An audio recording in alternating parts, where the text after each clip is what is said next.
Did you know there are 3 US presidents who have won Grammy Awards? Jimmy Carter won 3 Grammy Awards. The second one was Bill Clinton. Can you guess the third one? Please write in the comment box. Greetings to all in Dr. Abha Chemistry Pathshala.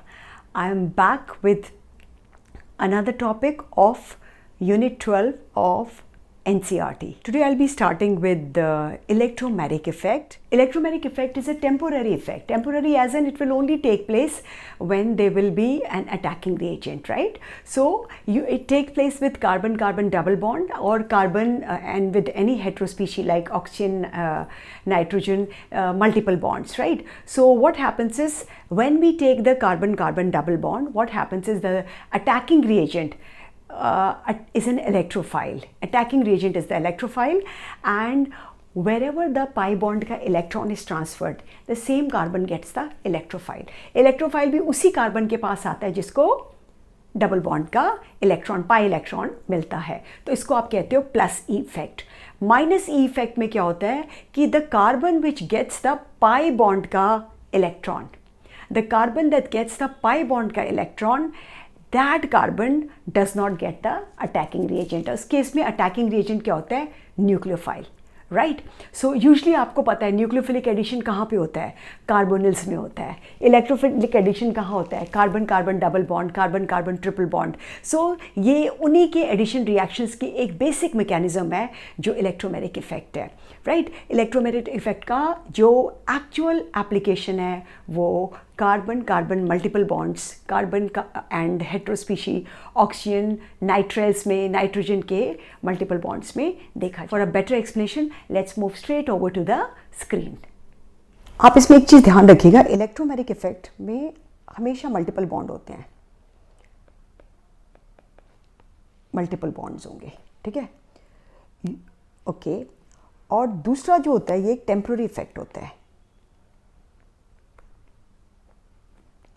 Why it is temporary effect? जैसे आपने inductive effect में पढ़ा वो permanent effect होता है, but why temporary? क्योंकि अगर कोई रिएजेंट आता है ना तब ये होता है. और जहाँ पाई बॉन्ड है ना बेटा वहाँ पोलराइजेशन होगा ही होगा, इलेक्ट्रॉन कहीं इधर उधर जाएंगे, ठीक है? और टेम्प्रोरी मतलब रिएजेंट डाला तो इफेक्ट होगा, रिएजेंट निकाला तो ये हट जाएगा, right? And transfer of electrons होता है, वो बड़ा ऑब्वियस है एक्चुअली, फर्स्ट पॉइंट से ट्रांसफर ऑफ इलेक्ट्रॉन्स होता है, ठीक है?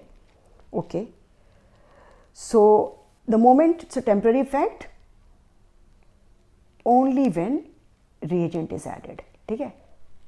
So आपको समझ आ गया होगा इंडक्टिव में क्या होता था? परमानेंट था, स्ट्रक्चर की वजह से होता था. अच्छा, इसके 2 टाइप्स होते हैं. सबसे पहले करते हैं, let's get started with the plus E effect. Now plus E effect में क्या होगा कि ये जो पाई इलेक्ट्रॉन है ना, ये मैंने आपको प्रीवियस क्लास में भी बताया था कि रेट डिटर्मिनिंग स्टेप जो होता है ना वो स्लो स्टेप होता है. तो इसमें स्लो स्टेप में क्या होता है? डबल बॉन्ड में एक्चुअली इलेक्ट्रोफाइल भी आता है, न्यूक्लियोफाइल भी आता है, बट स्लो स्टेप में इलेक्ट्रोफाइल आता है. तो वो इलेक्ट्रोफाइल कैसे आएगा? आपने उसने H पे रिएक्ट किया और ये यहां पर E लग गया ना. हुआ क्या? सेम कार्बन को, ये जो पाई इलेक्ट्रॉन है, राइट, ये किसको मिले? जहां पर रेडिएंट आया ना उसको मिले. देखिए ना ये बॉन्ड यहां पर लग गया आपका, यहां पे देखो ये बॉन्ड. तो ये बॉन्ड कैसे लगा? क्योंकि ये पाई इलेक्ट्रॉन के साथ बॉन्ड बनाया, राइट? और बाजू वाले कार्बन को पॉजिटिव चार्ज मिल गया, इसका बॉन्ड कम हो गया. सो गाइज यही इलेक्ट्रोमैग्नेटिक इफेक्ट है कि शिफ्टिंग हुई इलेक्ट्रॉन्स की. कब हुई? जब व्हेन इलेक्ट्रोफाइल अटैक्स, रिएजेंट आया तब. सो पाई इलेक्ट्रॉन्स किसको ट्रांसफर होते हैं?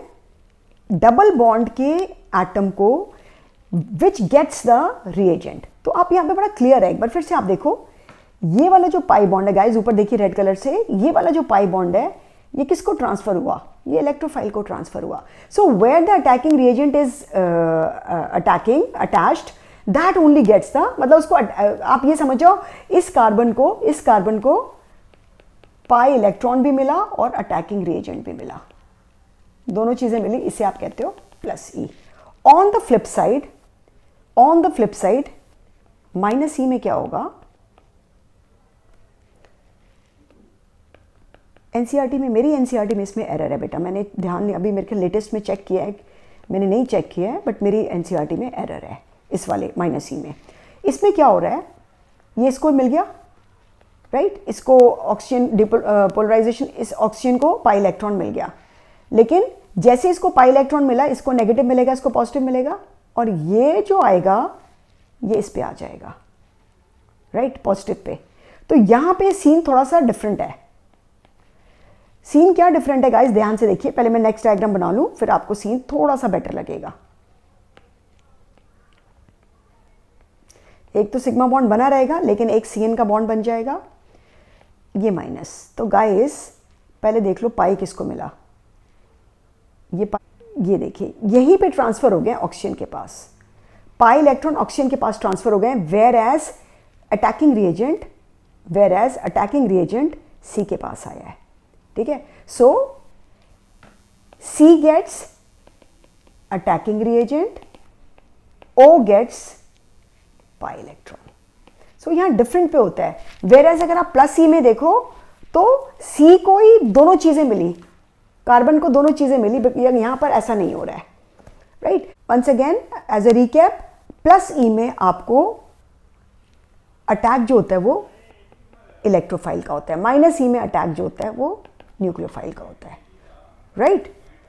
और +E का जो होता है वो रिएक्शन जो अल्कीन्स के साथ होता है, अल्काइंस के साथ होता है राइट।